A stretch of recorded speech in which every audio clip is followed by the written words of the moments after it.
por isso que para nós é convicção. A pessoa ela não é muçulmana por fé. Ah, eu gostei, é lindo. Não pode ser. Tem que ser por conhecimento. Não que tem leva... experiência, não tem uma experiência sobrenatural que possa... Não. Como tem no... Não. Para ser muçulmano tem que ser por convicção. Por que convicção? Convicção vem de conhecimento. Então, eu conheço por quê? Porque tem regras a serem seguidas. E essas regras nem sempre você tem fé suficiente para praticá-las, por exemplo. Ou não tem, não está naquele Convicto. ânimo, naquele dia. Hoje eu estou com preguiça de rezar. Não. Se você está convicto, não faça sol, faça chuva, você vai ter que rezar, porque é uma obrigação, porque você tem essa convicção. Essa convicção. Então, a convicção quando fala de fé, para nós, a fé é convicção. Não é um sentimento só. No Evangelho também a fé é convicção, é a certeza das coisas que se esperam e a firme convicção de fatos que se não veem. Por isso que ela é embasada em conhecimento. Eu tenho que conhecer, que me leva a concordar, e aí tem que haver coerência. E no judaísmo, a fé é o quê? Bom, eu estou aqui ouvindo essas falas e estou pensando. Em primeiro, eu quero deixar claro um dito judaico que eu acho que vocês já devem ter ouvido, que é: onde tem dois judeus, tem três opiniões. Verdade. Isso é muito... Também. Onde tem dois judeus, tem três opiniões. Onde tem dois evangélicos, tem 10 opiniões. Só que assim, o que é muito importante é o seguinte. Esse dito, tem muita gente que confunde, né? Eu falo... Três opiniões, são três opiniões fundamentadas, 3 pontos de vista fundamentados, não é tirar da manga e falar qualquer coisa, né? Isso é a primeira coisa. Então, assim, dentro do judaísmo, nós temos várias visões que elas são fundamentadas e são tradicionais. Então, aqui eu vou trazer uma das visões, que é a minha visão, que é fundamentada e que é tradicional, ok? Mas existe dentro do judaísmo outras visões que divergem. Vamos pegar, eu falei do Maimônides, por exemplo. Maimônides era racionalista. Muitas das coisas que hoje na internet o pessoal gosta de falar, de Lilith, dos demônios e etc e tal, Maimônides dizia que isso aqui é crendice. Ele chamaria, eu brinco, às vezes eu falo que ele chamaria isso de judaísmo do sítio do Pica-Pau Amarelo, com Saci Pererê, Cuca, etc. Essa é uma visão. Você vai ter uma outra visão, que é uma visão mais mística e etc, que ela vai levar tudo isso em conta. Lilith, que mais? Exatamente. Muitas coisas que são chamadas de Kabbalah, que Maimônides diria, isso não é Kabbalah, isso não foi recebido pela tradição, isso foi absorvido de outras culturas, então isso é muito importante eu deixar claro, porque vai ter gente que vai dizer assim, não, mas o rabino tal fala tal coisa. Tá certo, ele fala tal coisa e ele tem onde se fundamentar. Ok?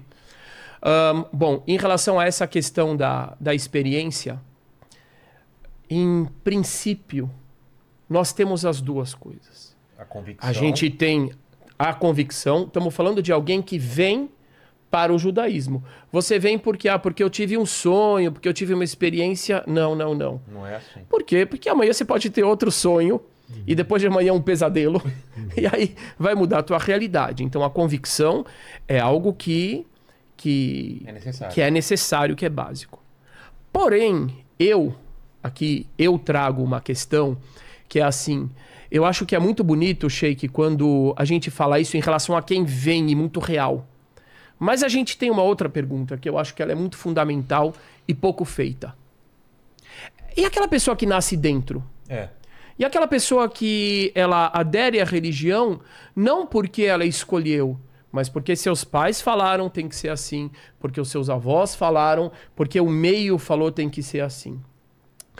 E essas pessoas, muitas vezes, elas não vêm com esse conhecimento, elas não vêm com conhecimento nenhum. E com o passar do tempo, muitas vezes essas pessoas têm dúvidas, têm questões.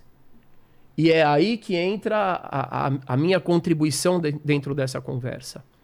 Qual é a relação de Deus, do Criador, com essas pessoas que têm questões? Como que essas pessoas que têm questões, que falam, peraí, mas de acordo com a Bíblia, Aparentemente o mundo tem 6.000 anos, 5.783 anos. Mas intuitivamente eu olho, não tem isso. Ou a ciência mostra que não tem isso. Shhh, fica quieto. Será que é correto fazer isso com a pessoa? Sei lá quantas coisas. Adão viveu 930 anos. Tem gente que se sente mal com isso. O que Deus espera dessa pessoa, eu acho que é a grande pergunta. Que ela finja que tenha certeza? Essa é a grande questão. E se talvez o pastor Caio tiver razão? E se o Sheik tiver razão? Eu posso me dar o direito de ouvi-los? Ou é pecado ouvi-los? Como, infelizmente, na peneira religiosa na realidade acontece. Religiosa é assim em todos os lugares. Eu queria só dar um testemunho. Então, deixa eu concluir, por favor. Então é convicção. Então, é convicção, porém, a natureza humana, de acordo com... Eu vou falar de acordo com as escrituras. A natureza humana não somente admite, mas ela é inerentemente ligada com a dúvida, ligada com as questões. O ser humano que realmente quer crescer, ele vai olhar na Torá e ele vai olhar Abrão falando: o juiz de toda a terra não fará justiça? É natural o ser humano ter dúvidas. É natural, de repente, a gente vê que, às vezes, eu tomo isso como exemplo porque eu estou no Brasil, mas um ônibus indo para Aparecida do Norte para rezar, e pouco me importa a religião, e o ônibus cai, morre todo mundo, meu Deus do céu. É natural pessoas se perguntarem. É natural se perguntar sobre o Holocausto, que desgraça é aquela, ou sobre tantas questões que existem hoje em dia. Qual é a resposta do judaísmo dentro dessa linha?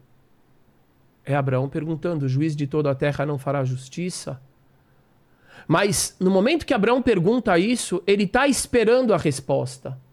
E esperar a resposta não significa necessariamente você esperar ter um sonho. Não. Mas eu vou atrás, eu vou buscar, eu vou perguntar.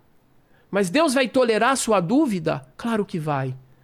Porque a sua dúvida, nesse sentido, na realidade, é sede de certeza. E certeza não é uma coisa compulsória, como o senhor colocou muito bem. Certeza é algo que você vai construindo. Eu digo que Abraão, quando ele está disposto a fazer o sacrifício de Isaac, ele não caiu no topo do Monte Moriá de paraquedas, não. Ele perguntou. Sim, e isso simboliza que ele perguntou, ele questionou tanto, ele questionou várias vezes. Sofreu e ele foi construindo a convicção dele. Tudo é até que ele chega. Não tem nada que chegue estanque. Então, essa questão do que é o necessário, eu digo que é necessário, sim, experiência é necessário. Experiência fortalece muito. E nós temos muito isso no judaísmo também. Porque eu ia falar isso dos cristãos, principalmente. Mas as duas coisas... porque a convicção, o estudo, a compreensão é essencial. Esse negócio... Porém, a continuidade disso é essencial. Eu preciso todos os dias fazer um exame interno e perguntar: eu tenho dúvida, como é que eu posso chegar mais próximo de Deus? Que respostas que eu posso ter? E de acordo com as escrituras, Deus não tem nada contra isso, ao contrário. Venha, meu filho. Você tem dúvida, isso é inerente à condição humana.